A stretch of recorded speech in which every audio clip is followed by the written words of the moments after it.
Hey Cookie fans, do you like ghost stories? Me too. And guess what? Today's episode is all about history with a little bit of spooky.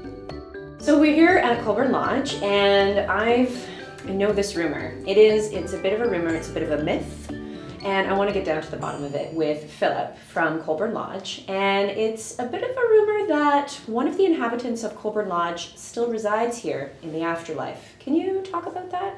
Well, the room that we're in right now is the sick room. In 1874, one of the owners of the house, Jemima Howard, came down with cancer, and so she was moved into this room. And she died in this room about 3 years later, on September the 1st, 1877.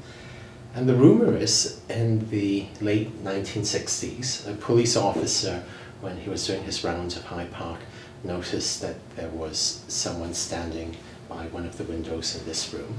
And the museum was closed, so he came to investigate and he couldn't find anything. So from that report came the rumors of a ghostly haunting in the sick room. Oh, and have there been anything else reported since 1960? Various things. In some cases we've had visitors that have had sort of strange feelings when they approach this room.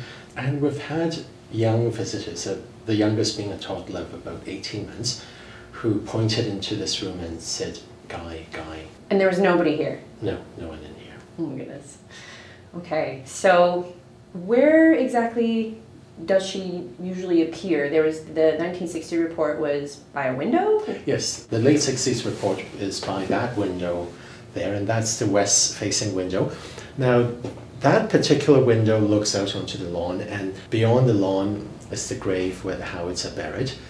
The mid-1870s, around the time that Mrs. Howard became ill, John Howard, her husband, started the construction of their grave. And probably what prompted it was in 1874 he receives a letter from his brother-in-law, who's an architect in London, England. And in this letter he's informed that there's a section of fence from St. Paul's Cathedral that's up for sale.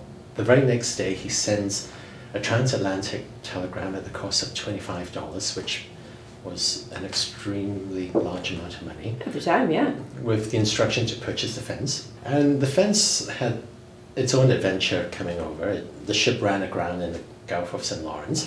It had to be salvaged, repaired in Montreal, and John Howard actually went to Montreal to see his baby, and then it was brought here to Toronto. During that period of the construction of the tomb, it's conceivable that Mrs. Howard stood by the window watching the progress of her future resting place and that of her husband as well. Wow, but that wasn't uncommon in Victorian times, was to have a secure place for your resting. No, especially with the Howards, since they had no children, there was no one to really look after their affairs once they passed away. So everything had to be planned ahead. I also hear that there was a flood in this room and certain objects were not affected. There was an incident a number of years ago, and the object that was not affected was a painting by Mrs. Howard.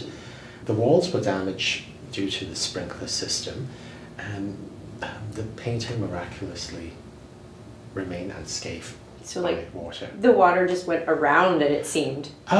It might have touched it, but it wasn't damaged as badly as the other artifacts in the room. That is really neat. I love a good ghost story, but I think that's all I can handle today. I'm getting chills! Until next time, don't forget to keep your brain fed with noms for your noggin.